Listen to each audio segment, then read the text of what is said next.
સુરતના કતારગામ વિસ્તારની ઘટના સામે આવી છે, જેમાં હીરાના કારખાનાના ગ્રાઉન્ડ ફ્લોરમાં પાર્ક થયેલી બાઇકમાં રત્ન કલાકારે આગ ચાંપી હતી. આ સમગ્ર ઘટના સીસીટીવી કેમેરામાં કેદ થઈ જવા પામી છે.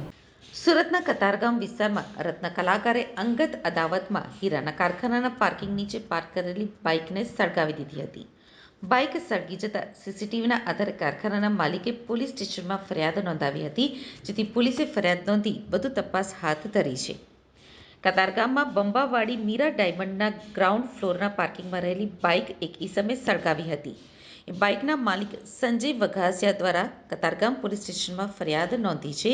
પંકજ પટેલ નામના રત્ન કલાકારે બાઇક સળગાવી હતી. એ સમગ્ર ઘટનાના સીસીટીવી ફૂટેજ પણ સામે આવ્યા છે.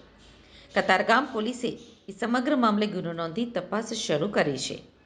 પ્રાથમિક તબક્કે સમગ્ર ઘટના અંગત અદાવતમાં કરવામાં આવી હોવાનું સામે આવ્યું છે. હાલ પોલીસે આરોપીને ઝડપી લેવા અંગેના ચક્રો ગતિમાન કર્યા છે. રત્ન કલાકાર દ્વારા શા માટે બાઇકને નિશાને લેવામાં આવ્યું તે અંગે વધુ તપાસ હાથ ધરવામાં આવી છે.